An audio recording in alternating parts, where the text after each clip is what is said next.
All right, everybody. Today is the day that I have certainly been waiting for about a month. It is our first ever full Finance Girlies episode.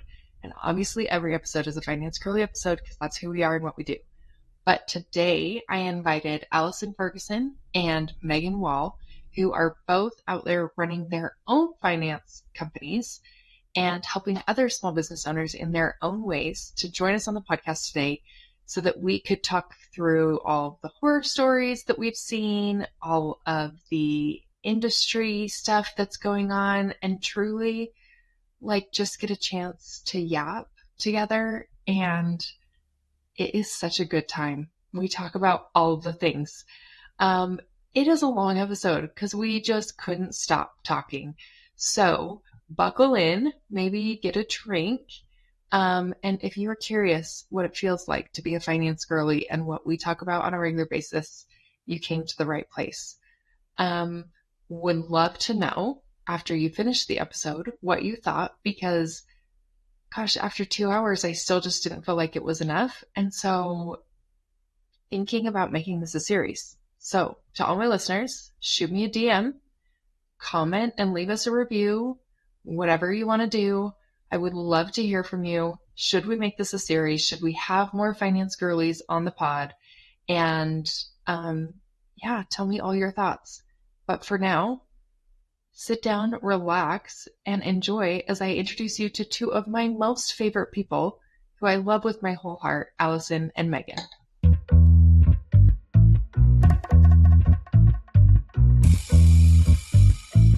Welcome to the Profitability Podcast. I'm Joey. And I'm Mackenzie. Join us as we explore success in business and life, proving that while finance may not feel sexy, profitability is. I am Allison Ferguson. I am located in Texas, and I do strategic accounting and business consulting, controller work, fractional CFO, kind of a mixture of all of it. And then, like we talked about earlier, I guess taxes too. So I do a little bit of everything. We're pretty much full service, other than the fact that we don't issue audited financials or compilations or anything of that nature.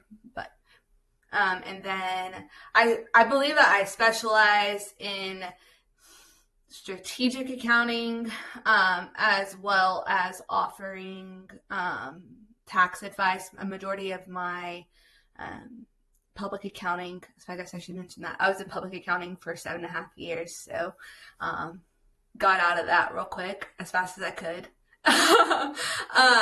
But it did give me a lot of insight on how industry works, and then also some of the things not to do, some of the things to do, to mesh kind of the two worlds together, of the fractional CFO and controller side of things, and then public accounting and tax and all of that kind of stuff. So I kind of have a hand in all of it, but I definitely would say my specialization would be in the strategic accounting and tax side of things. And then I am also a mom to a 3-year-old little redhead boy, and so I love that as well.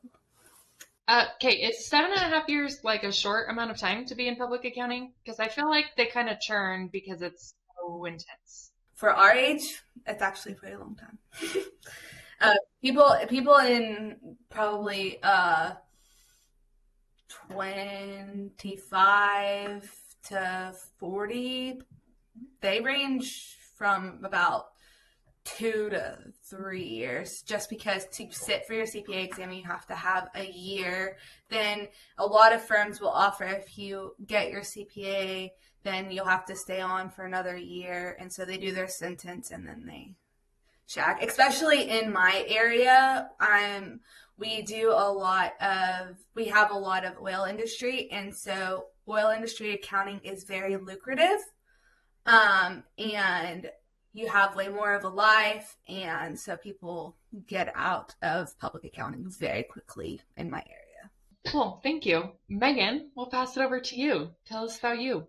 Okay, thanks. So I'm in Birmingham, Alabama. I've been In a bookkeeping for almost 15 years. I've been a small business bookkeeper pretty much the whole time, worked briefly in New York City, but I definitely say my specialization is in online service providers. I serve 6-figure, 7-figure online service providers in helping them cross the 7-figure mark as well as like sustain those 7 figures with strategic bookkeeping, with strategic very much like financial planning and analysis style reporting and like strategy on the one-on-one side, and on the bookkeeping side very much looking forward and not just like, hey, this is what happened in the last month, but like, what are your trends, where are we going in the future, and that kind of thing. So I really find that I thrive in the client like interaction and not just like get, head down doing my work, which I definitely love at certain points, but I love to nurture that client relationship the most. And it's probably an important distinction to make. Um, we were just joking about this earlier. We were on a call with someone who does HR, specifically for accountants, uh, Rachel, and we were just kind of asking her about her services, and we were laughing because she said, I found that a lot of accountants aren't people. And I was like, yeah, you're absolutely, in fact, that's a really smart niche that you have discovered because for the most part, we are numbers people and not people.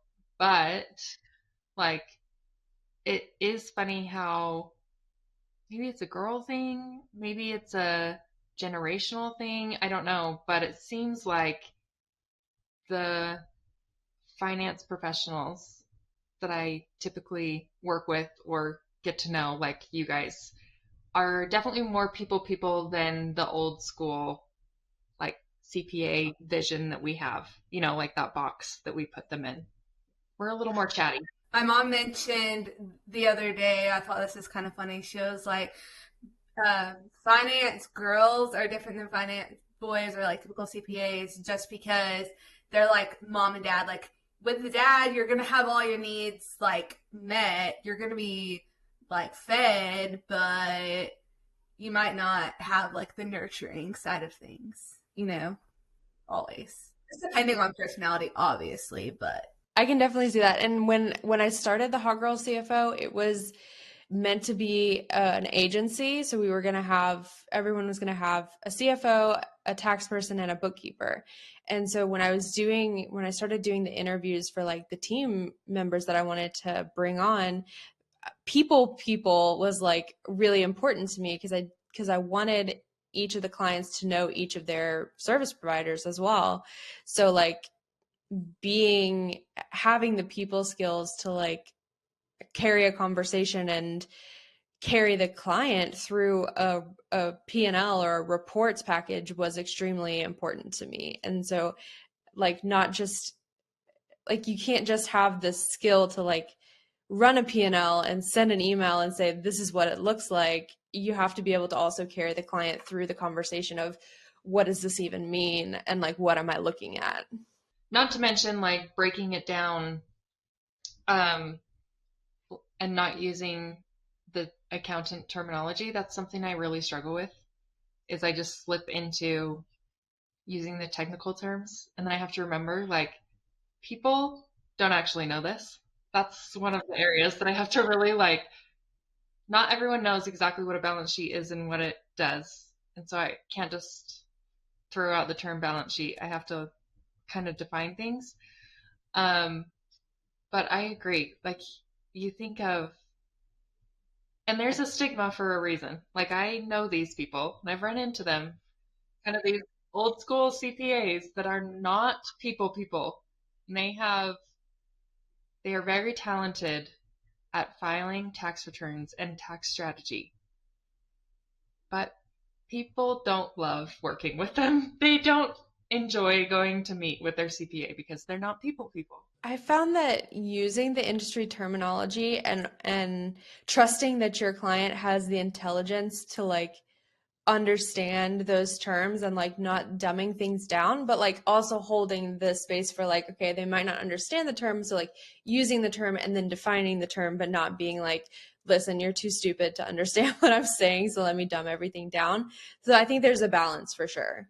Yeah, absolutely. Like one of our big things, and again, this goes back to kind of the stigma that's out there, which we're trying to break between the three of us. I know all of us are trying, well, five of us really, but um, we're kind of trying to break. But the stigma comes from like a lot of shame that was the scare tactic. You know, it was like you come in and you sit down and your CPA's job is to tell you like you're overspending or you have no business being in business. I have a lot of clients come to me saying that that's what their CPA told them, and I'm like, is that is that a job? I think it's just my job to help you understand where you're at and where you could be and what to do to bridge the gap.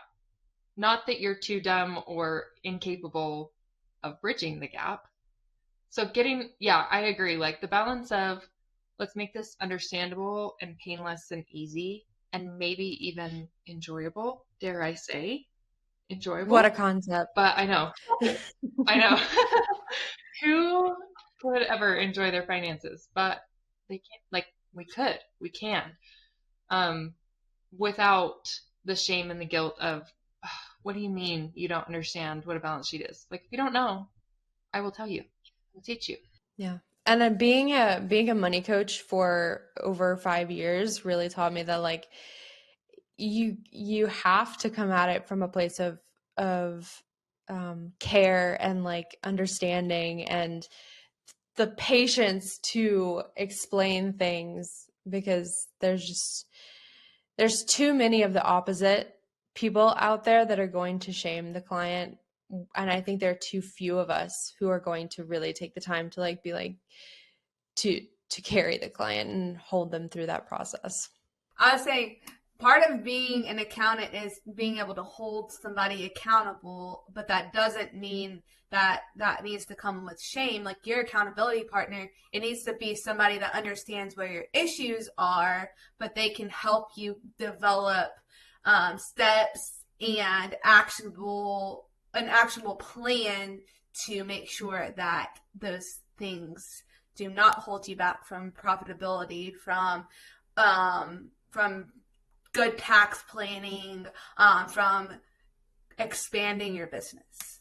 Yeah, I agree. It's a fine balance, but I think it comes back to being a people person as much as we can be.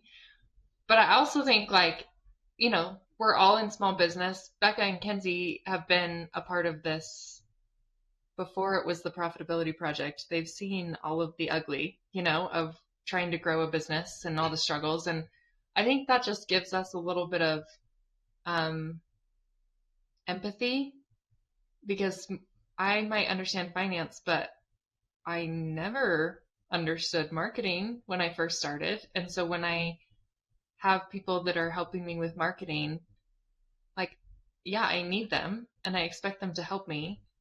But if they're going to sit here and act like I should know this because I'm in business, like that's crazy. I've never done marketing. That's not what I should spend my days doing. Obviously, I need it, but so I kind of feel the same way about finance. When people come to me and they're like, I literally don't know anything, I'm like, why would you?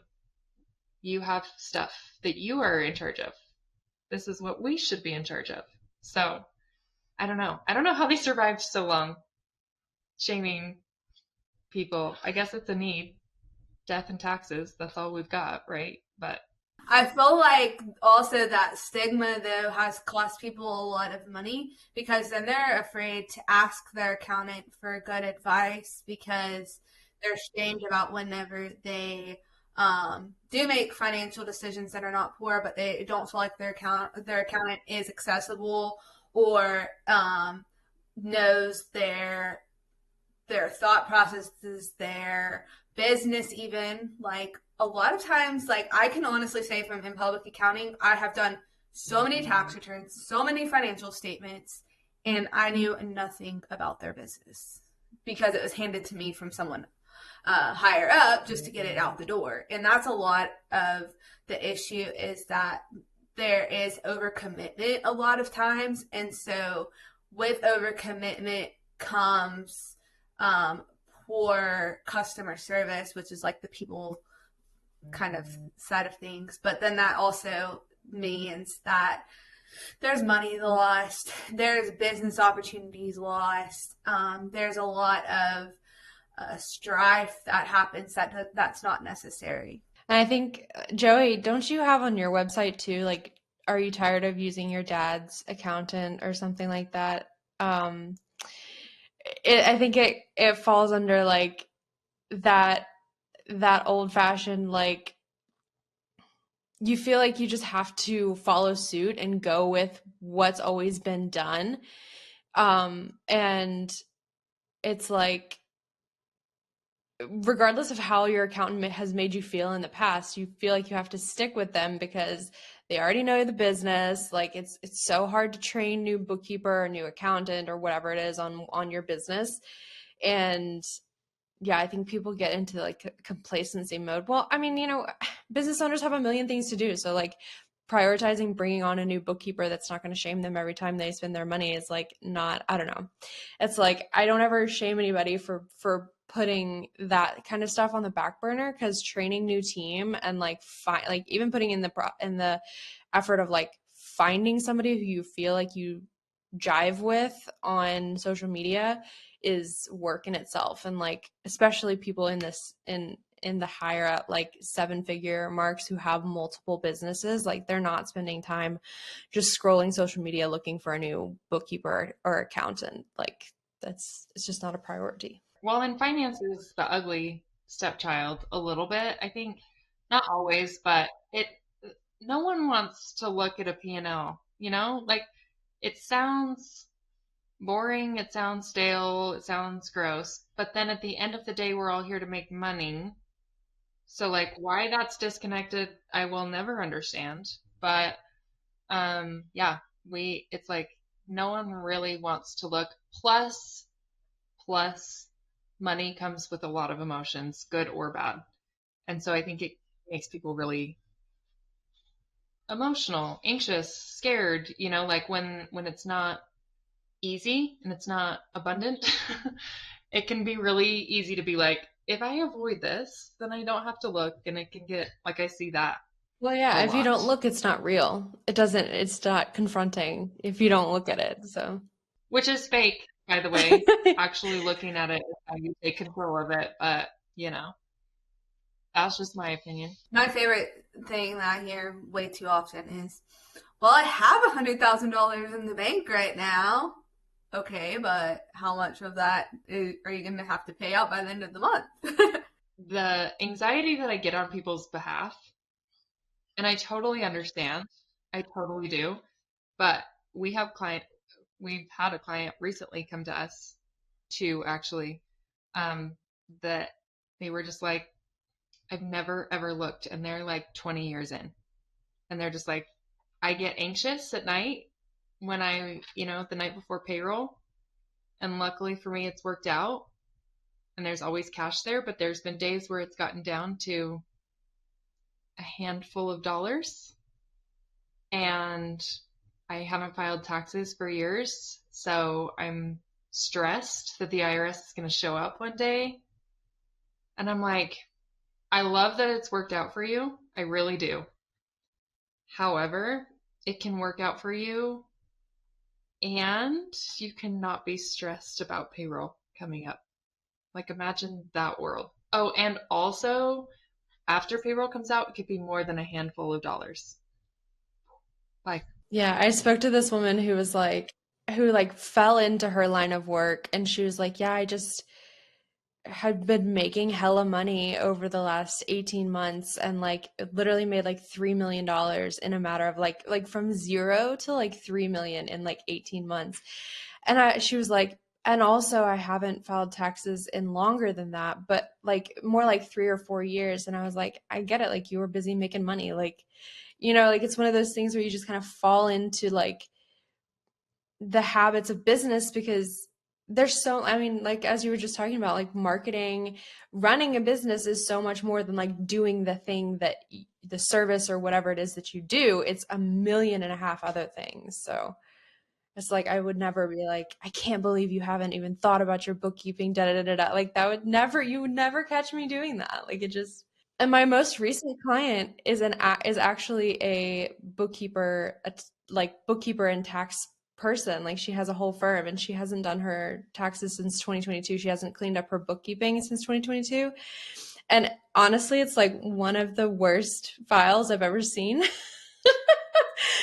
But at the same time, she's like, I'm so ready to be caught up. So like, we're doing whatever it takes. I think too, like, COVID changed the industry. I think, like, back when COVID happened and everyone had to go virtual or we weren't in offices, I think a lot of women went, I don't have to go into the office to make an income. I can do this right here in my home. And then we learned I don't even have to hire people in my area. I can hire people other places, or I can contract out these things and all of the burden doesn't have to fall on me. And I think that that's when, like, a lot of this stuff just changed. Like, all of these women were sitting at home going, what am I gonna do? Like, and then all of this technology kind of like got better. And we were all sitting there going, I can start my own business. You know what I mean? And so I think that for so long, like, these CPAs and stuff got away with, oh, you're dumb, don't do this, because there wasn't a lot of people doing it. And we believed it. A lot of people believed it, And then COVID happened and people were like, I can start my own business. I can do this. I can get clients. And then it changed. And then we went, I don't have to put up with that. Like, see ya. You know what I mean? And so I think that, like, that was a really big shift in industry and stuff of, like, I think it was a mind shift for women everywhere. Like, I am able to work from home. I'm able to have kids running in and out of my office asking for a snack every 5 seconds and still make money for my family and do a good job. And I don't have to put up with old CPA guys that tell me I don't know what I'm doing. I like that position as well. Being in public accounting, something I also saw around the time of COVID was that people started realizing, oh gosh, I need to think about my finances at all year long rather than just waiting till the first 3 months of the year, because they were always so used to, oh, it's tax time. Now it's time to think about my finances. And then during COVID, the tax deadline got pushed and then pushed and then pushed. And then they had no idea where they were at in their business at all, or what their tax liability was, or anything of that nature.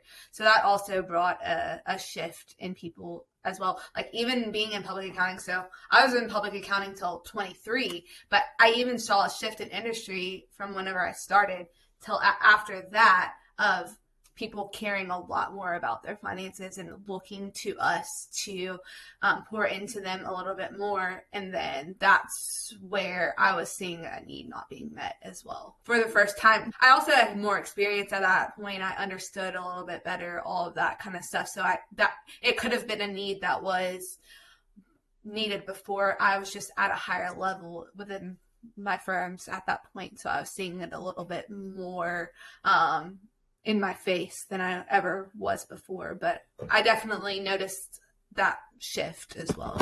Yeah, I think that has to do with the prevalence of the internet, to be honest, and like finance girls getting on the internet and like on social media and being like, y'all need to care about this, and like y'all need to, and people like Allison and Joey like bringing finance down to like the normal girl level of like we all can care about this, and it doesn't have to be some out of reach like abstract thing that like only your tax person knows how to do. I mean, like, for better or worse, right now there's a huge influx of bookkeepers in the industry who have been trained basically on courses and have no accounting degrees, no business, not even a business degree at all. And like I think it just shows that like, and also the tech, like the software is getting better and easier for people to use. Like, are you kidding me? QuickBooks Desktop for the normal person to use. I started on QuickBooks Desktop when I was like 18 doing my first ever job. And like, I can't imagine not knowing anything about accounting and trying to use QuickBooks Desktop. Like, are you kidding me? Like, no way. So like, like the way the software is getting, and like as much as like people hate on QuickBooks, it is very like user friendly, and I feel like you can get a hang of it if you have no accounting experience for the most part. I mean, you can absolutely screw it up, but you can also get the hang of it. Yeah, I agree. I think there's so much that you can bootstrap, and the idea that we are this exclusive club that knows something that is unattainable is ridiculous. I think there's pieces that make it easier with any industry, right? Like when you've been in it long enough, you know how to do it more efficiently, you know how to do it better. I mean, like Allison was saying, you know, after a decade of doing this every single day for 10, 20, 30, 50 industries, and you see every scenario and every crazy story, you know much better than the person that's just trying to figure it out. But that also doesn't mean that, you know, posting transactions is rocket science. Like there are things you can bootstrap until a certain point. And then at that point, let's get you into what you are really good at so that you can scale. But yeah, it's not like we are gods on earth, you know? Like we figured this out just like everybody else. Having a CPA degree, obviously, or a CPA, like obviously that comes with a lot more, and that gives you a lot more, not only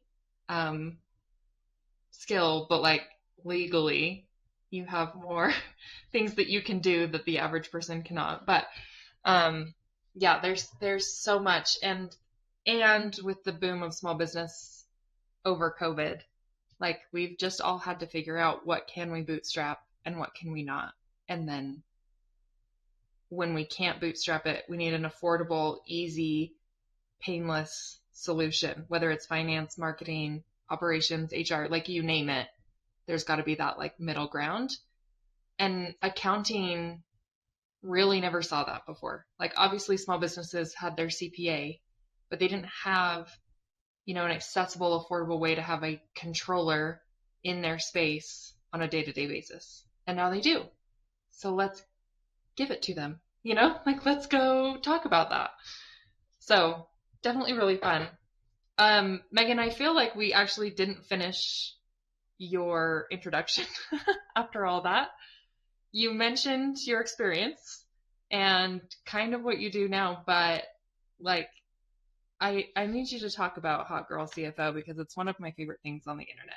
Okay, it's been a long ass process. Okay, so like I said, I have my accounting degree. I have a minor in international business and have been working literally since freshman year. Like I worked all throughout college, and my first job was for my dad's company. He was a manufacturer, started his own business, metal manufacturer. He did door frames and window frames and stuff like that. And so that was my first ever bookkeeping job. And basically I was just thrown into the fire and was like, hey, figure it out.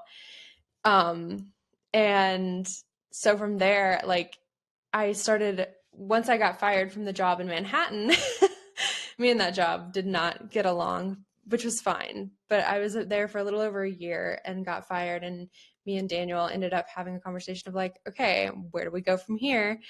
And like, do I start my own thing? That was in 2018.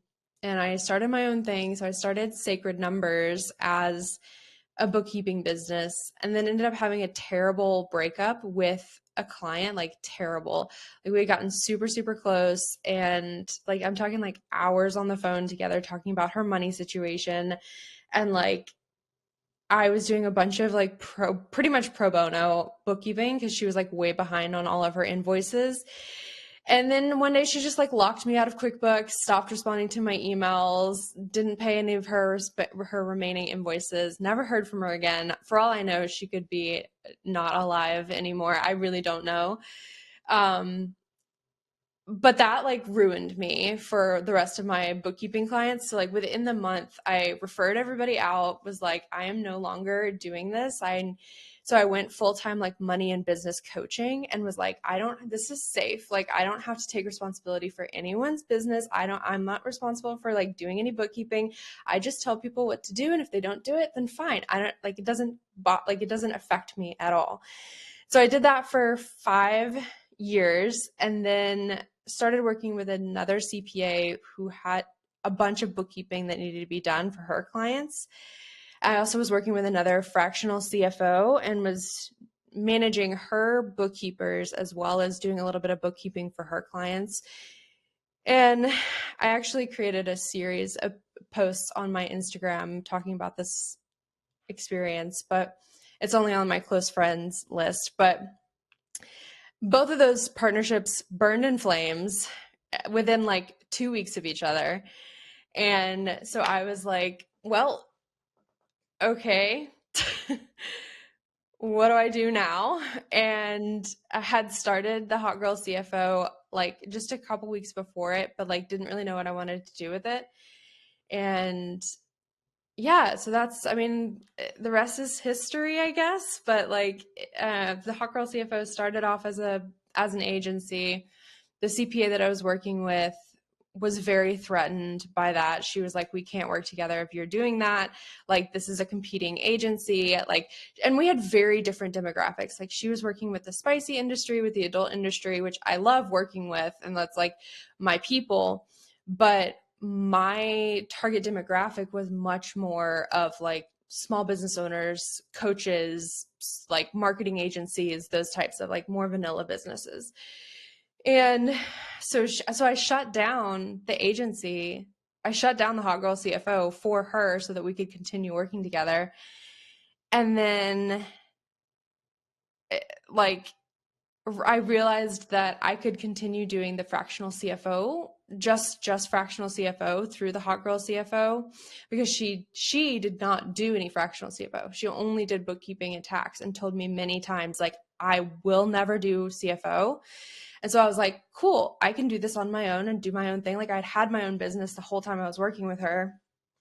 And she found out that I was doing CFO still through the Hot Girl CFO. And she just blew up, fired me within the day. And just like, it was a big it was a big deal. And it was heartbreaking. It was heartbreaking also because like at the time that I had shut down the agency, when I had gone to say the words of like, I will shut down this business for you and so that like we can continue working together, it like got caught in my throat. Like I couldn't even say the words because it was like I knew that it was not finished and I knew that it had more to give. The Hot Girl CFO, like the business itself, I knew that like the entity was calling me, And so whenever we ended up breaking up, I guess, I went full into the Hot Girl CFO and brought in bookkeeping because I love it. And I still might do the agency thing down the road. I don't know what's in store, but yeah, right now we just do I say we, it's literally just me. It's literally just me. I'm looking to bring on like a VA here soon, but until I actually get enough, like right now I just have a one CFO client at the moment, and until I get more CFO clients, I probably won't outsource the bookkeeping because I've heard from a lot of CFOs that the clients tend to blur the lines between what's bookkeeping related and what's CFO related. And so I've gotten a lot of advice to like, if you're going to be the CFO for a company, outsource the bookkeeping so that you're not also doing the bookkeeping for those clients. So I don't know how It depends on my experience. I will make that choice based on my own experience. But that's where we are right now. What do you want to know specifically? No, that's great. I think a history like that is perfect. But I really love your content because it's very um sassy is the word that I'm going to use. I When we rebranded to the Profitability Project, our tagline, as you mentioned, was not your dad's CPA, or like tired of using your dad's CPA. And we put out some pretty I guess sassy is the word I'm sticking with. Sassy content of what that looks like and what that means to us, which I totally stand by. But I definitely got some mentors saying, like, you need to dial in the man hater thing. And I'm like, okay, listen, I am married for 10 years to a man who I absolutely adore. Um, I have a great relationship with my dad, no issues over here. I maybe could have specified that it's not gender specific, but the stigma that we're all thinking of in our heads, which I recognize how this sounds coming out of my mouth, but they're all men, okay? They're all bald, old white men. Or That's what I they use. fall into like the finance bro. Or they are the finance bro. That's kind of what we were like, you don't want that, do you? Sorry if any finance bros listen to our podcast. This is probably not the place for you, but Well, look, if your masculinity is so tied up in like that's the thing is like I purposefully named my business the Hot Girl CFO because I wanted to work with women who got it, and and if a man wants to work with me, but they can't handle the fact that their bookkeeper or CFO literally is the Hot Girl CFO, like the name of my company is the Hot Girl CFO, then I'm sorry, we can't work together. Like I don't know what to tell you. Like we're not a fit.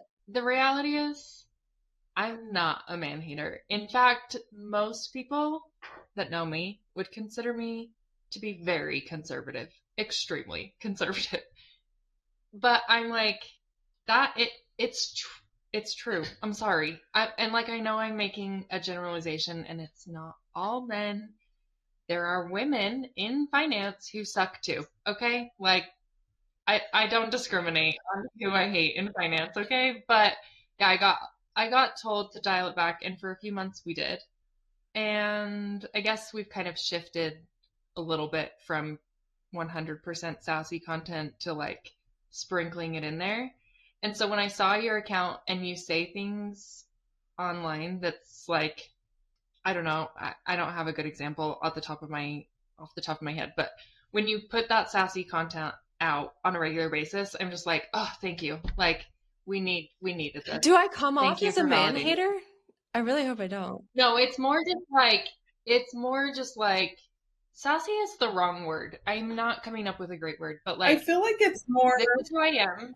yeah, like we're embracing like being a woman and being in this industry and not like shying away from like being bold, I guess, is maybe like Bold the is a right good word word. for it. You guys, this sun, I'm trying to dodge it. Can you tell that I'm like it's driving me crazy? I have to like sit like this.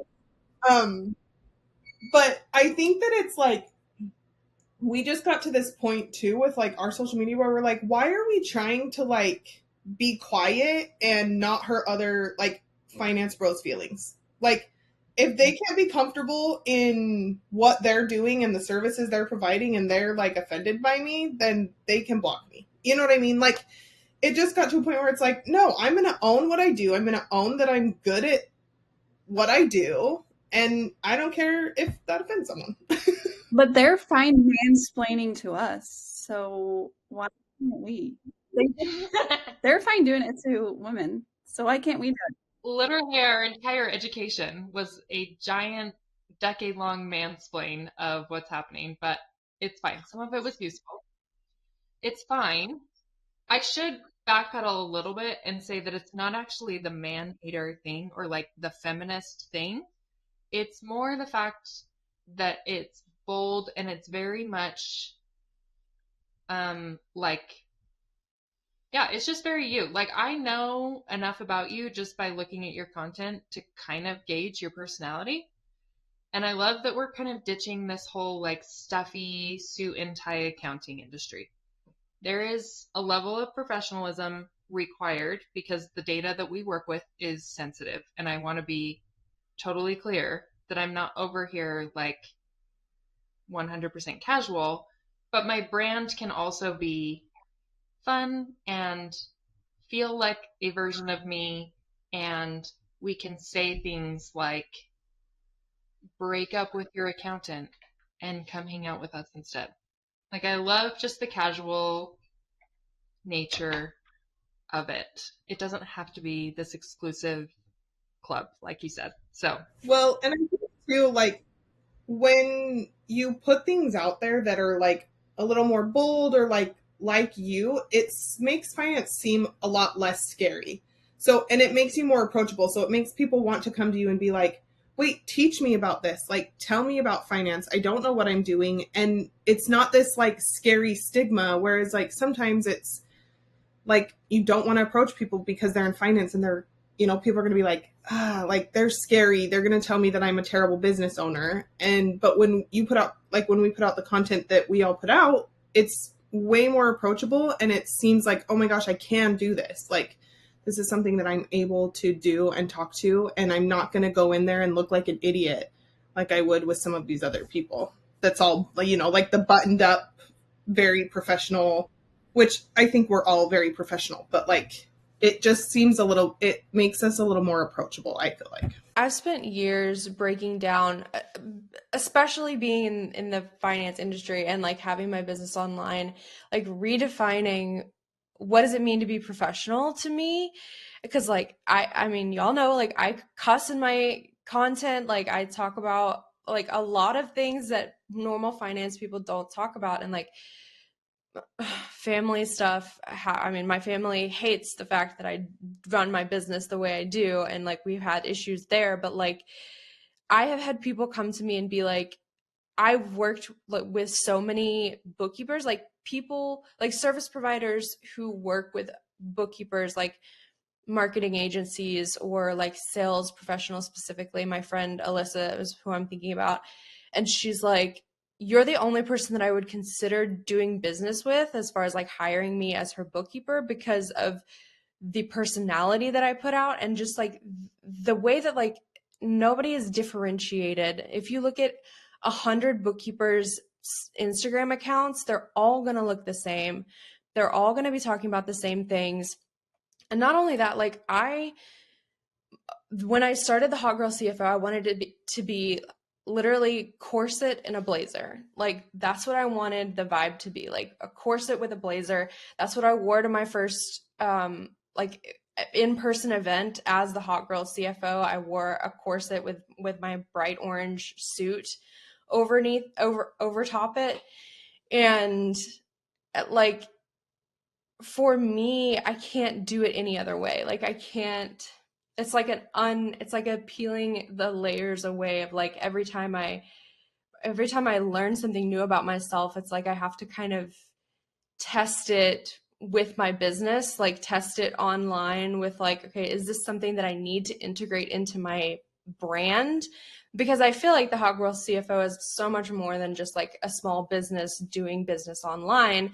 I really wanted it to be a brand where like in the future I want to have like merch and people wearing like the logo and like the tagline and like all of these like Hot Girl Safe, like I have these keychains that I brought to that event that I was just talking about that say Hot Girl CEO on them, and people just loved it. And like instead of bringing just business cards, I brought a little gift to give to everyone. And I still have people messaging me in my Instagram being like, hey, I still have your keychain on my key ring. It's like the only keychain I have on my key ring. It's just like really cool little things that people can grab onto. And I'm really lucky that the response to the Hot Girl CFO has been so incredible because, like I said, I have another business, Sacred Numbers, that I've been trying to build for almost 6 years, and it has never felt as easeful as the hot girl CFO has, and just like nothing has flowed. Like Sacred Numbers always felt like trudging through quicksand, to be honest. Like to get a client was just like and I had great clients. I had amazing clients, but it was like one every 3 months, one every 4 months. Like there was never a line out the door, never multiple sales conversations happening at one time, never people like in my DMs asking to work with me. Like it was very much like I knew who my next lead was because we'd been talking for a month. You know what I mean? Like, and it was only one lead at a time. So I'm shocked, and I'm like, oh, this is what it gets to be like. Like this is what having a successful business gets to be like. That's crazy. It's crazy. We had a very similar experience. We were book flow up until last July and never posted any content. So that was problem number one. But problem number two is we had no personality. We had no idea who we were trying to attract or what we wanted to attract them for. And after 4 years of a struggle, we just decided to go like, okay, fine. We're just going to do it our way. We're just going to see what happens. And I feel the same as you, Megan, where I am shocked at the compliments that I get on our marketing. And I just want to tell people, in fact, I often do. I'm like, I literally have no idea what I'm doing. I just have done it for 8 months and I just have infused my personality. And I realized one day that that was working for me. And Allison, like, we're talking about kind of this bold marketing strategy, but I actually want to point out that it's really about personality and staying true to who you are, because I think you do the same thing in a different way, in the sense that you're like, you will post about being a mom. You will post about going in to Goodwill in your slippers. You know what I mean? Like, I get to know you as a person, and that's what makes you and your brand memorable. And so, like, it's not about being bold or about being out there or any of it. It's just about not following the rules and doing what feels good that has made success for our brand. It's like Megan said, it feels much more true to ourselves. So maybe you can talk about that, Allison, because you came into your dad's business. So that's probably tricky because you have like, you know, what your dad's already built, but then you're so heavily in it and you probably feel a lot of ownership if you don't actually have ownership. I don't know, but like you are probably in charge of also expanding the brand. How do you feel like, or what have you learned in trying to do it traditionally versus like just truly being yourself? One thing about me is that I'm always going to be myself, and I can't be any other way. And sometimes that's my detriment, but it served me really well in a lot of places. And I am very type A, oldest daughter type A. Like, I will put you in line, and so like that's definitely. I just always have to look at myself as an asset, where I'll get in my head about about things like that. But I definitely, we have more than we need, not advertising, anything like that. We obviously want to niche down a little bit more, specifically what I'm doing in the future. But coming into someone else's business, coming from public accounting, going into more industry based, even though the last couple of years in public accounting, I was really working heavily with consulting clients. So I was kind of in the weeds, just not bookkeeping level. I never was at a bookkeeping level ever. And so that was a little bit harder to come into. Just it's been very good. I talked with one of my employees that actually came from one of the firms that I worked in about this very thing whenever I was onboarding him. It's very good experience, but it is kind of hard to break habits. But once you break the habits, you see why the habits need to be broken, and that just makes you a better accountant all around. But specifically, like, we work with a lot of industry clients, and so QuickBooks Online is not enough for them at this point. So they have to have enterprise desktop. So learning all the intricacies of that was really a challenge for me. There's still some times where I'm like, what the heck? But just the full service, and that's with my controller clients. But for sure, I feel like coming to someone else's business is like working for someone else, essentially, except for when you are taking the role of expanding the business, you can come in, you can kind of audit some places that may have worked in other places that you've been. And then also audit their practices of things that you've never done before that work really well. So just learning to mesh those kinds of things together, and then meshing those with your personality type, and really figuring out what you want to do, what you thrive in. I think I shared with Joey the other day a post I saw about learning your ABC work, which A is like what you excel in, what you love to do, what you know you're the best at. B is what you know you can do, but it's something that kind of bogs you down. And then C work is just stuff that you suck at. So just finding people to put in those places that they excel at what your B work is, they excel at what your C work is, and then really hone in on the A work. And that, I feel like, coming to someone else's business, coming from public accounting world, and then now in the spot that I'm at, that's really where I feel like I can offer a lot of expertise, but then also becoming self-aware to knowing that, yeah, I might not be good at certain things, but I am really good at this one thing. As women, life demands a lot from us, but there is no reason for you to put your business goals on hold. At the Profitability Project, we understand that your business can't be your whole life. Balancing personal life and work is always hard, and we want to help you make the most of every day. We are here to craft financial strategies to help you achieve the lifestyle you want. With options ranging from online courses to done-for-you services, you'll discover new ways to maximize profitability, streamline your operations, and take the guesswork out of taxes. We have what you need to take your business to the next level. Interested? Learn more about the Profitability Project at theprofitabilityproject.com. That's theprofitabilityproject.com. Get ready to grow your business without sacrificing your entire life. I have found recently, and I've been kind of thinking about this a lot just over what we've kind of done the last year with the brand and what's working and what doesn't, as we kind of continue down this path. And I've been thinking a lot about like what it is that is my A work. I guess that's a great way to put it.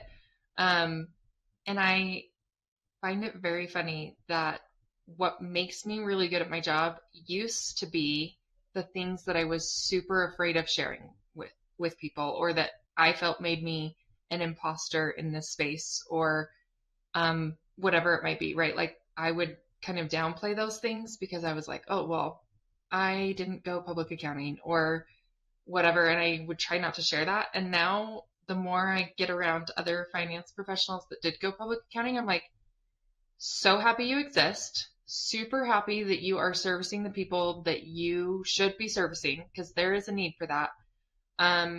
I'm so glad that I have a different mindset and like those habits that you were talking about, because it makes me really good at this, this, and this.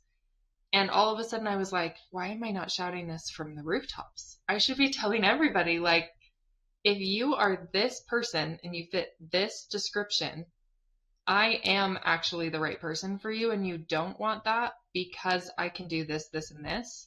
But if you're this description, you should go over there. And that's great. There's enough for all of us, So I think it was kind of a weird mindset shift to be like, all of those years that I spent just doubting myself and playing that down is really what makes me good in this space.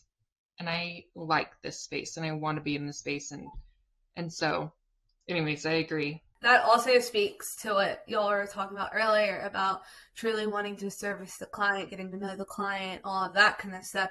Because if you truly are wanting your client to thrive, be profitable, all of that, there might be some things that you can do for them, and then others where it's not your A work, even your B work, and it's your C work, and you find that they might be a fit somewhere else, and that's just a risk that you have to take to stay true to yourself, to your brand, and then also, not that you should never extend yourself, like that's how you learn, but also being self-aware enough to know that you're not overcommitting and that you're not going to put them in a place that you're trying to get other people out of because you didn't have the expertise and you don't have the resources, etc. And what a great way to, I have a lot of clients that, you know, I guess struggle with the idea of competitors, people in their same space doing similar things. And that's like my go-to, you know, is we all have our differentiator. That's why we can do a podcast like this, is because you guys specialize in something totally different than what I specialize in, than what Megan specializes in. You know, like we have our spaces, and even within those spaces, there's more work than any of us could handle by ourselves. And, you know, personalities change and whatever, right? Like we know who we should be serving. And as soon as you know that, it doesn't matter if 10 people move in across the street that do the same thing that you do, because they're going to service and specialize in different ways and different aspects. And so, like, it doesn't matter. It really doesn't matter.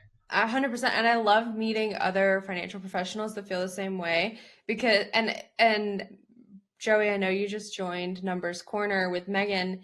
She, like, that group, like, we refer, like, we send each other clients all the time. Like, we're constantly posting in there, like, does anybody want this client like that? I feel like they're not the perfect fit for me, but like they might be perfect fit for you. And like Megan has sent several people to me, even though like she's a bookkeeper too. And like technically we have the same skill set, but like she just is a different personality than me. And I think that, and she's becoming a lot more aware as well. Like the longer you do business, the longer you realize who you want to work with and who you realize is like more pain, not a pain, but like even like a mismatch of personality is going to be a struggle to deliver your deliverables to, even just like a like just as like, even if it's just awkward between you, even if like there's nothing wrong with them necessarily, or like there's nothing wrong with the work itself, it's just like it's just not a perfect match. And it's, yeah, I just love meeting other people like that, because I think that I truly like there's so much more than most of us can even handle out there work. Yeah. And that is a luxury. Like I don't claim to, you know, what am I trying to say? In the beginning, when you're first starting out, you can't afford to do that. And I get it, you know, like we all have been there where you just take whatever comes your way. And that is unfortunate. Sometimes it's also the best way to learn what you are good at and who you do vibe with, so that a year, 2 years, 4 years down the road, you're like, okay, now I'm 100% confident in who I need to service and where my sweet spot is. So, you know, like that is a phase and that is normal. And I feel very lucky that we've made it to a place where we can turn work away and give them to other places. But also, that is the best service you could do for your client, is to give them the right professional in that space. So, okay, we are like at an hour, but I just definitely need a couple stories because I know you have good ones. Allison and I have swapped stories before. This could be client wins. This could be horror stories, the worst cleanup you've had. I don't know, anything. The client breakup, your favorite client, whatever. I just kind of want to hear whatever comes to mind, because sometimes I'm lucky I have a team and so we can kind of chat, but like sometimes it can be very lonely working with clients and you're just like, we see some crazy stuff. We don't really get to talk about it very often. Good and bad, right? And obviously we'll keep it professional, we'll keep it anonymous, but Chances are they aren't going to listen to this episode. So we need to hear Allison's social media story too. I've been waiting all podcasts to, for the whole to hour. hear For that. this story. Yeah. Allison, go first. Yeah, go ahead, Allison. On Thursdays, Joey and I have talked about this before, but we are having some potty training struggles with my son, who is 3. And on Thursdays, if he goes all week without having any accidents at school, then he gets a cake pop from Starbucks. So, and we like make it a little date, like it's a fun little time. So one day on a Thursday, I was in Starbucks, and Starbucks the week before had just come out with a policy, maybe 2 weeks before, but come out with a policy that if you are going to sit in the store, you have to purchase something. This at our location was not posted anywhere. Apparently now I know that it was broadcast on news, etc. But some of us don't like to watch the news, so they didn't know about it. And this sweet little college-age girl obviously did not know about this. The manager came to her, very rude, said, there is a policy that you cannot sit in here unless you buy something as of January the 27th. And so are you going to buy something? And I just chimed in and I was like, oh, actually, she's with me. What would you like again? Just jumping in. And I forgot to mention she was studying accounting. And so I just posted something on Threads about it and saying, like, you got to look out for your other accounting girlies. Well, it got 775,000 views.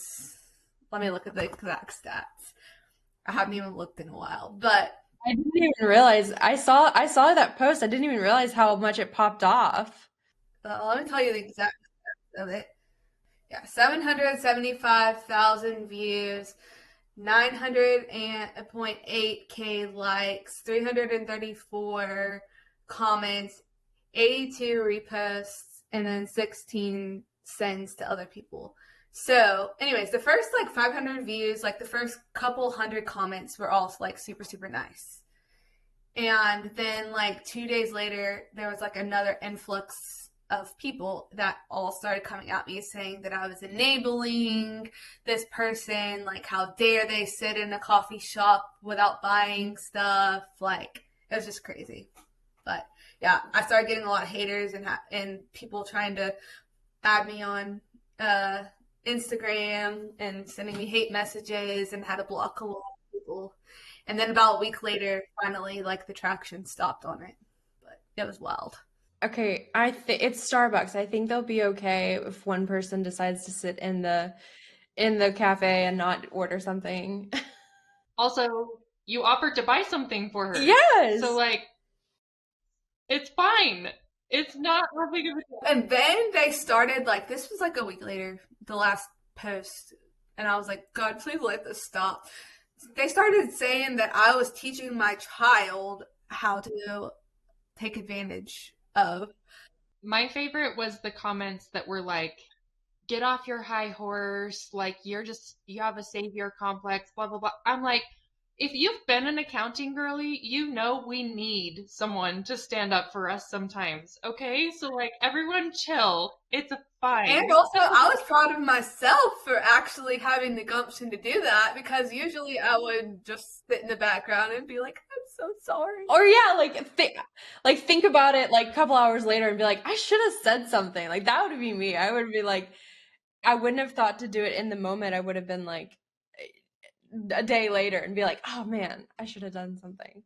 Well, and can we talk about, like, historically, Starbucks is one of those places that, like, college kids or people go and get work done. Like, how many moms are going to a Starbucks to get an hour of peace and quiet so they can do something on their computer? Like, historically, that has been something that has happened. So, like, if they changed the policy 2 weeks ago, like, again, that's fine, but, like, you can't expect everyone to just, like, have that knowledge automatically all the time, you know? And if they don't post signs, like, what do you want to do?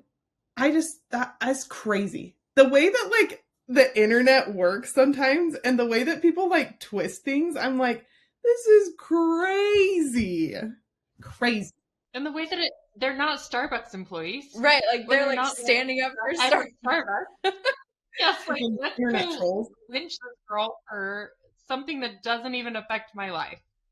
It's crazy. And also the other side of it was that I even talked with the franchise owner because my biggest deal was how it was handled, not the policy change. Like their business, I get it. It was how it was handled, that there was no grace, that she literally made a spectacle of this poor little girl in front of the whole store. Like that was my biggest issue with it all. We should also talk about how annoying it is which posts pop off. Ours, we've had one, and it of course is the reel that doesn't have our face on it, doesn't talk anything about finance, like just the silly little thing you throw together because you need something to post last minute. We got up to like 2 million views. It was freaking crazy. Same thing though, like comments are all like, this is so funny, and like sharing it, and then all of a sudden they start getting after me about copyright rules, which to their credit, they're not wrong. I don't know. I did not study copyright laws, my bad. But yeah, I used someone else's dancing video and put it on a different background, but it's like an influencer or whatever, TikTok star.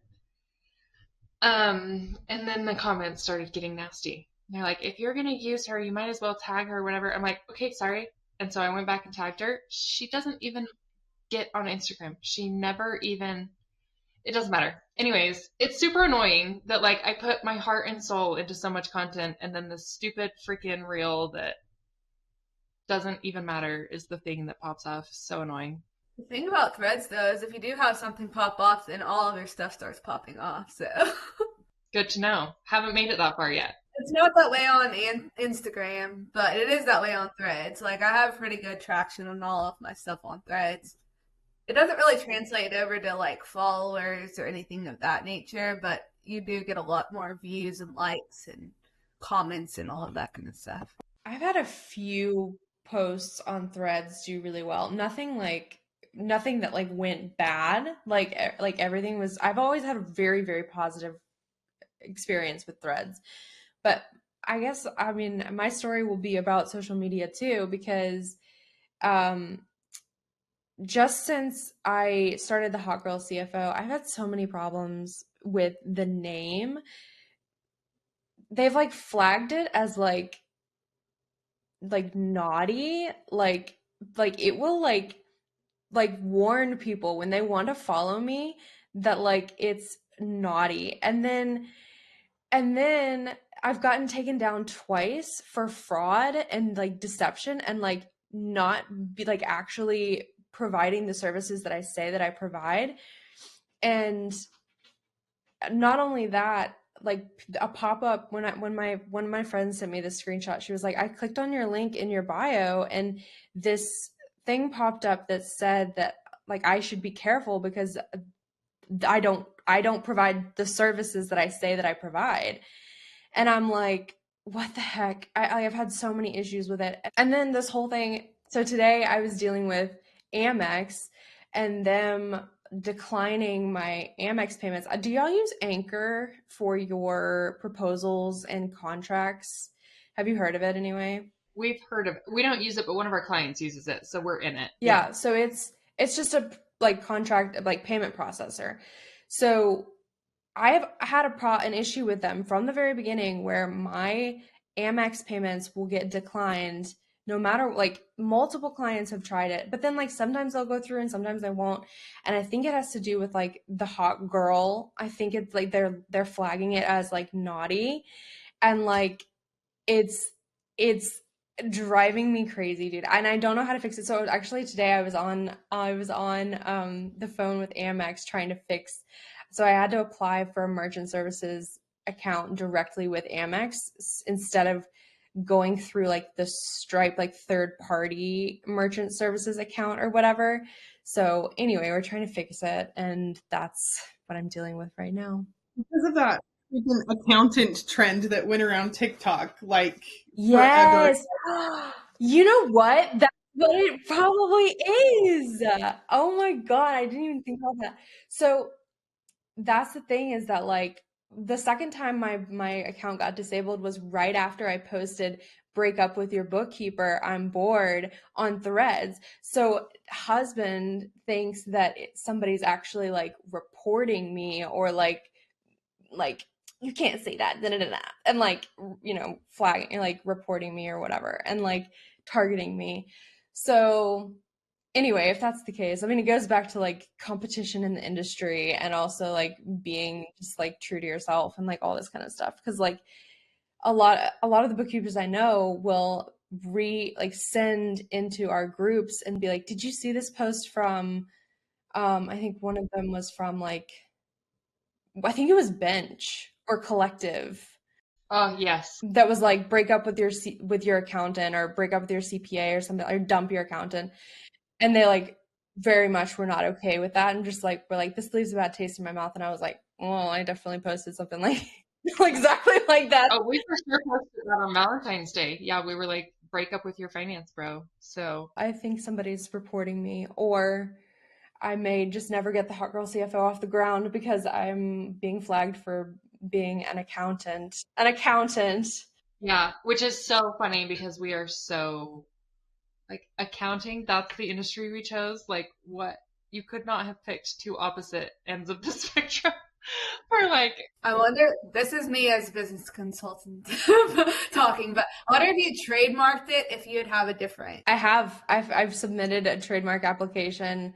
So there's an application in the USPTO. I haven't gotten it registered yet because it takes a freaking year and a half. Because like once you get that little trademark, I think you can start putting it on stuff. And so maybe start adding that, and maybe you might get a different reaction. And then I wonder if you could get like verified or something too. Like, Yeah, so that's what I did with the Amex, is like I applied for direct merchant services account through them. And also I'm wondering if I change the actual transaction description, like how it shows up on the bank statement, from like the Hot Girl CFO to like an acronym or something, like THG CFO, like, you know, and then my name or something like Megan Wall or something like that. I don't know.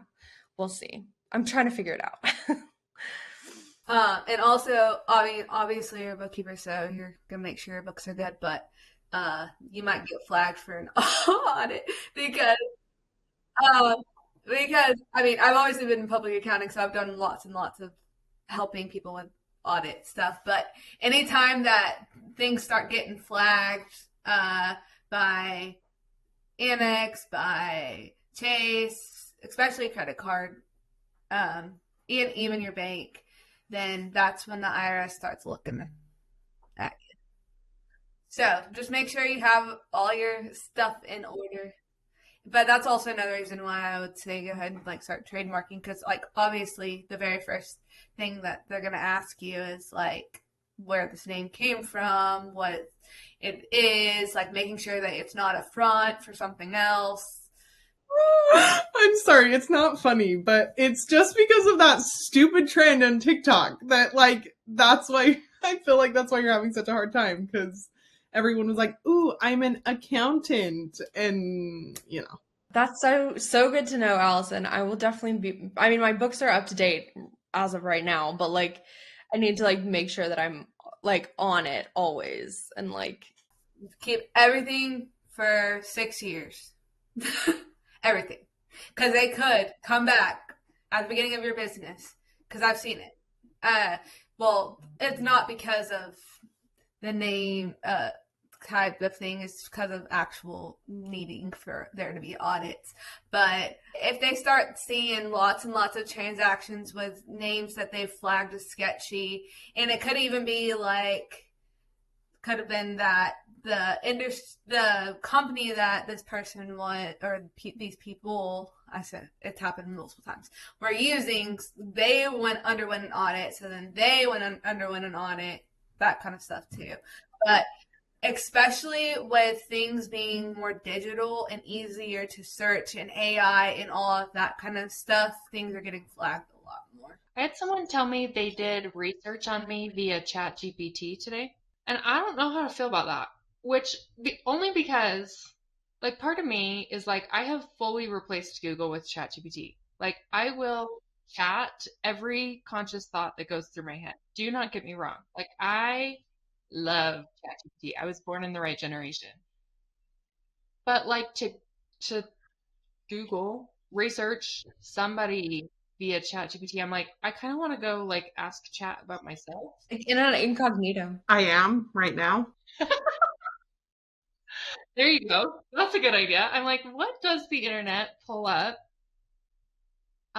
Yeah. It just kind of like was a little shocking to me. I was like, wow, I didn't really. Read it. What does it say, Kinsey? It brought up one of our podcasts with Brittany Schroeder is the podcast that it popped up. And then it just says that you're the founder and CEO of TPP, a firm dedicated to transforming businesses into profit-generating entities through tax advising and RevOps. With a focus on uncovering hidden opportunities and streamlining operations, Joey and her team aim to maximize the financial potential of their clients. And then it says you're also the founder and CEO of BookFlow, where she provides strategic financial services tailored for companies ranging from startups to those with up to 10 million in revenue. When he was like, I ChatGPT'd you. I don't know what verb he used. I did some research using ChatGPT. He was like, your financial horror stories sounds really interesting, which is a different podcast episode. So it must be the podcast that which makes sense because that's where all of our SEO. I was gonna say it's doing the SEO for you for sure. And that's another thing is that I think I need to do more SEO for the Hot Girl CFO to like build up like brand, like credibility. Yes. Awareness and credibility. Yeah. Oh, it's pulling information from UVU when you did your, it pulls a couple of things from UVU from your like little things that you go and do down there. Yeah, you can find the sources. Like I looked at myself. One's is the profitability project. That's crazy. Beyond her professional endeavors, Joey is a dedicated mother of 3 and enjoys attending local high school football games coached by her husband, Mark. Oh, okay. Just put my home address out there. Like, what? I don't know like what that guy asked ChatGPT, but I just said, tell me about Joey Albertson at the Profitability Project. And this little I'm going to start doing that to people. I know. I'm going to do that to now everybody. Everyone's going to like ChatGPT themselves. It's actually genius because it's totally good marketing. This is not what I wanted to talk about.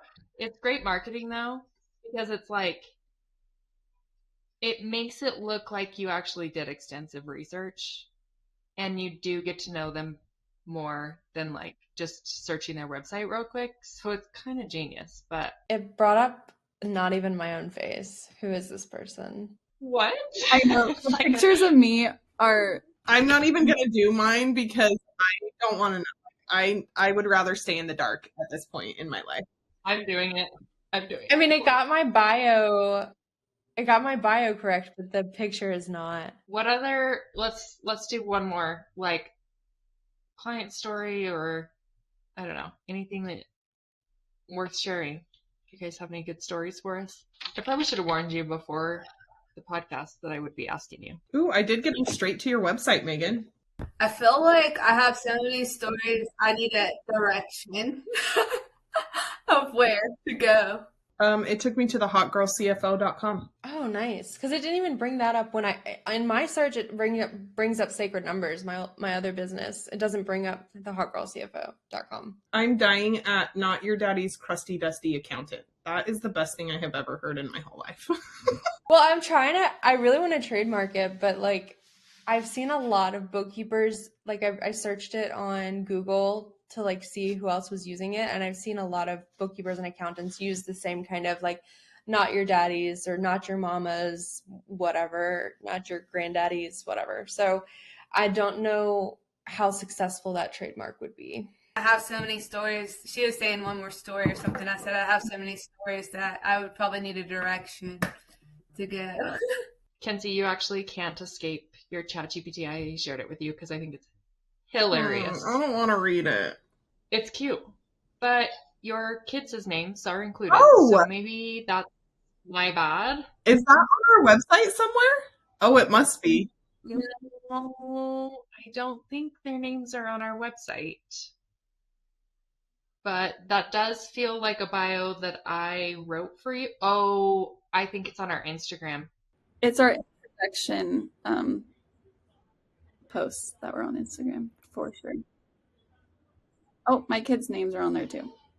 It's mostly like, I guess if nobody really knows where I live, that's where for Megan and Allison, if you don't know, my husband's a police officer. And so sometimes we have to be like careful about who we tell where we live and, unfortunately. So sometimes I have to be careful.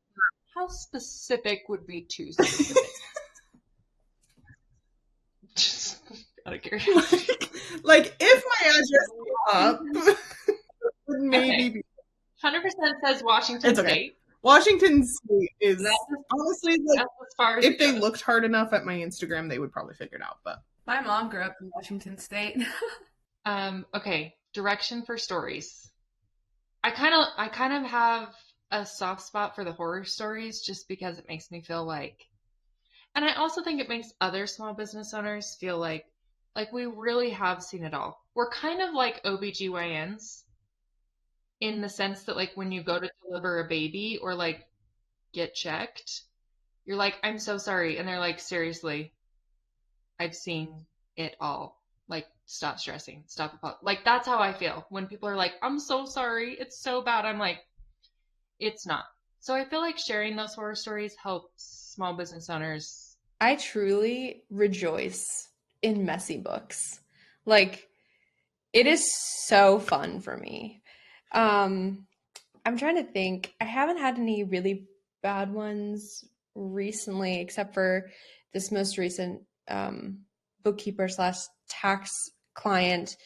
But she is it's just like a lot of data that hasn't been cleaned up, and like AR and AP while she's running a cash basis books, and like unmatched deposits to the invoices, and like I'm gonna have to literally undo and redo everything back until 2022. And like I'm someone who's like I'm very much prefer a clean set of books over just entering a journal entry. Like I know that I can just enter a journal entry. That's fine. But if you were to go and look at a specific point in time, you would see everything in between the journal entries. You know what I mean? Like if you're doing a journal entry as of the end of the month or like at the end of the year, it's just I prefer to have the data true. And so I'm the one who's going to spend extra time going through and actually making sure every single piece is correct over just entering a journal entry, depending on the situation. So like if it's something like if the taxes have already been filed, then I probably won't spend a lot of time on it. But if the taxes haven't been filed and I know that I'm going to be in the books from now on, like I'm the ongoing bookkeeper, like I'm going to have the file good and true and right. So, I mean, Allison, does anything pop up for you specifically? I was gonna say I'm exactly the opposite on the tax return thing. I will amend people's tax returns so fast if I find something because, like Joey was talking about earlier today, even about the balance sheet. That's where I find a lot of issues, and that you were even speaking to that with ARAP, and that means to be able to overpay taxes. I love to find those kind of things. On that note, not a current client, a client I had at a previous CPA firm, right whenever like integration with platforms like Shopify, Etsy started going into QuickBooks Online, She had her transactions in there twice, overpaid sales tax twice, overpaid income tax twice. And this is a business that popped off real quick.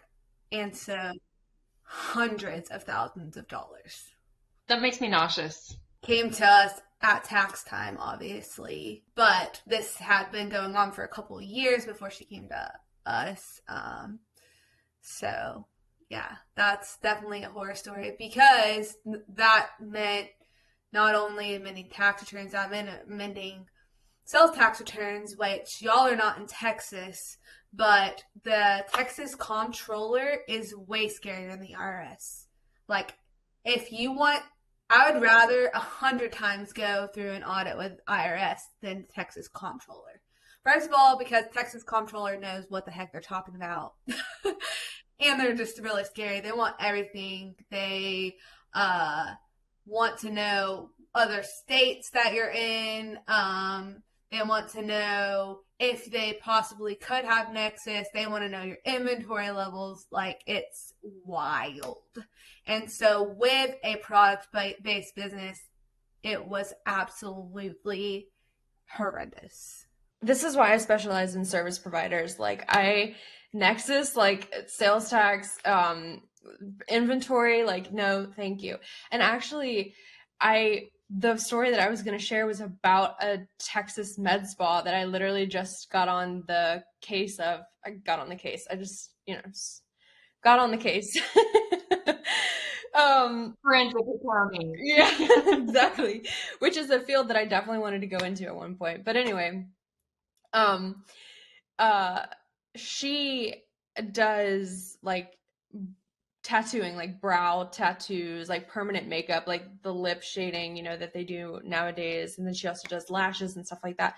And they sell very, very minimal items like, lash serums and stuff like that, like gels and stuff. But I'm glad you said that, Allison, because I will not take lightly the Texas comptroller moving forward. Like, she literally files like $50 worth of sales tax every quarter. So it's not that big of a deal, but like, I will make sure moving forward. So my story is about her specifically. She had an accountant all last year, but she was a tax person, and I think she was just doing the books well enough to file the taxes.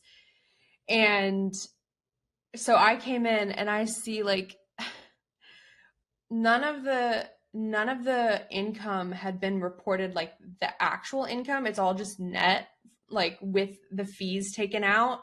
So there was no way for me to know like what was refunds, what was item sales, what was service sales, what was the funds itself. And then so we're going back through and I'm able to get like the square information for like the square fees. And then she's also using Mango Mint, which is a different payment processor for spas and stuff like that. I was able to get those fees. But then there was this other one called SignaPay that she had her account shut down or something like that. And we literally could only get her 1099K for 2024, which doesn't have any fees on it, right? It doesn't have any refunds on it. There's no, so it was so bad. It irked my like bookkeeper soul to just enter a lump sum of like, this is the difference between what the books say is the income and what the 1099K says is the income, because we can't get any other information from this payment processor. And so ended up when I finally like compared the profit and loss and the balance sheet from the beginning to like when I finished the 2024, I had found over $20,000 worth of income that hadn't been reported, and also a bunch of bank transactions that weren't in the books. So at the end of it, the net income was like even $4,000 less than it was originally. So there was like over $26,000 worth of expenses that were not in the books too. And this is all like done by a professional, like an accountant. And I'm just like, this is so messy. And like, miscategorized transactions and like understated contractor payments as well.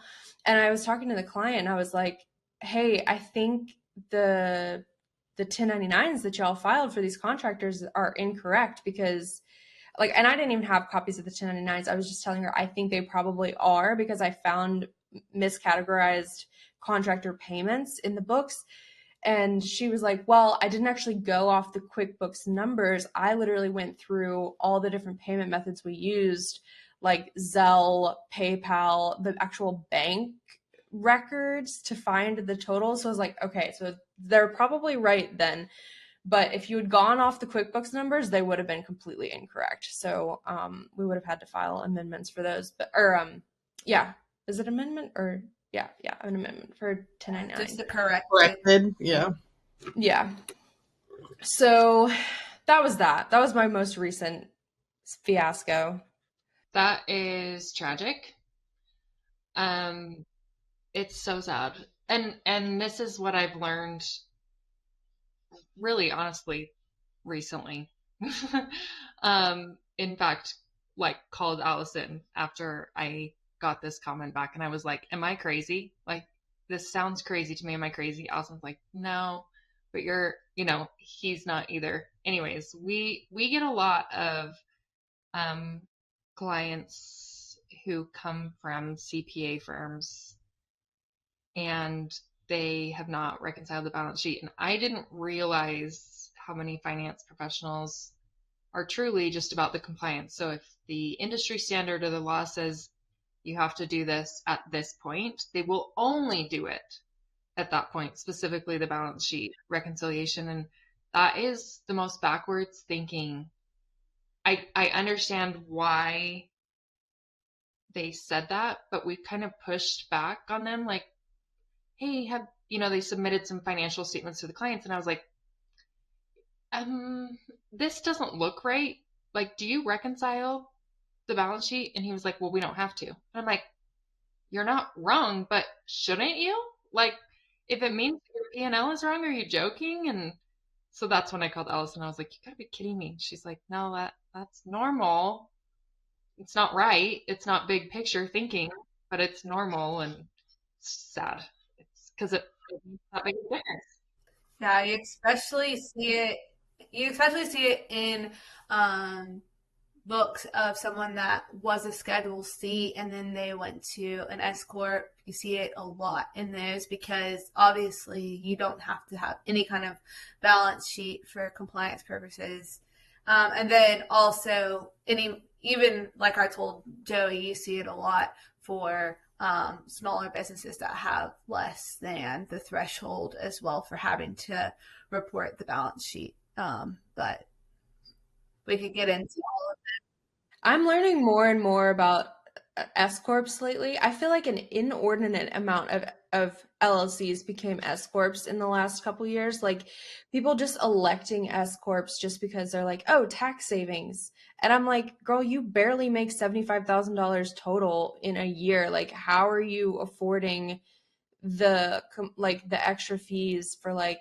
And then they're like, oh, we don't pay ourselves through payroll, and we don't. And I'm like, oh my God. So like I have to so then we have to set them up on Gusto and like run a backdated or like a backdated payroll for the entire year. And then like, oh my God, one of my newest clients I just hopped on a call with, and they were like, yeah, my CPA, the salary for S corps, it's like it was like at $1,000 a year or something like that. Like they set it so low that like, I don't know. I guess they did that because they didn't want the person to have to like be paying themselves through payroll. I don't know why they would do that. That doesn't make sense to me.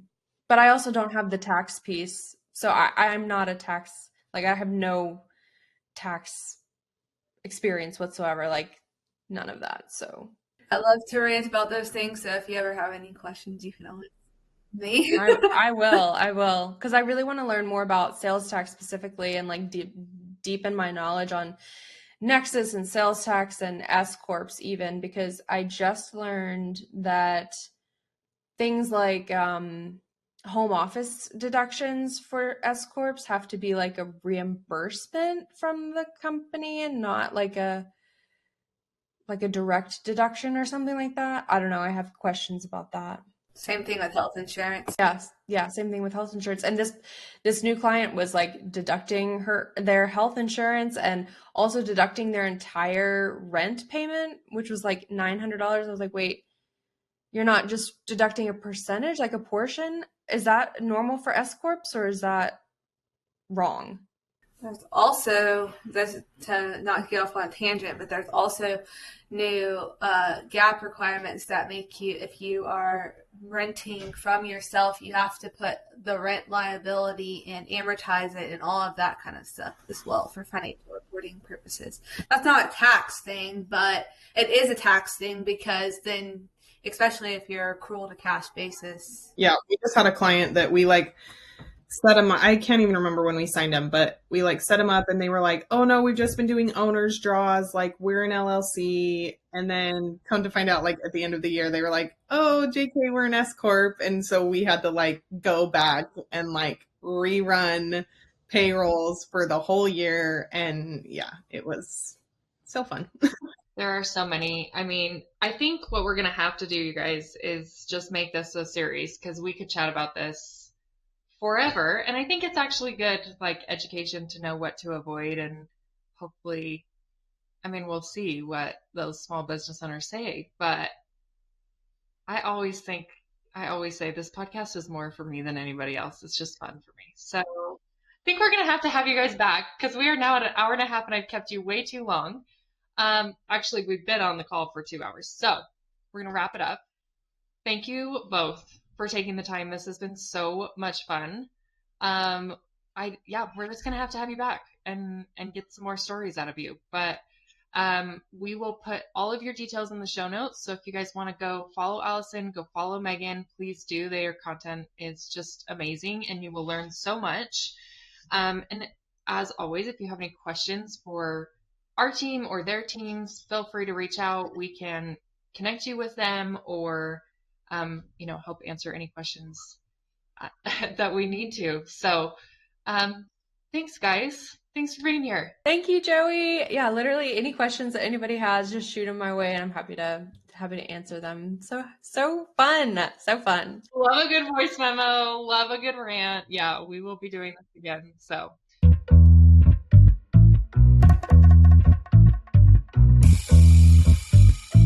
Thanks for tuning in to the Profitability Podcast. For more business and finance content, follow us on Instagram at The Profitability Project LLC or visit our website at theprofitabilityproject.com.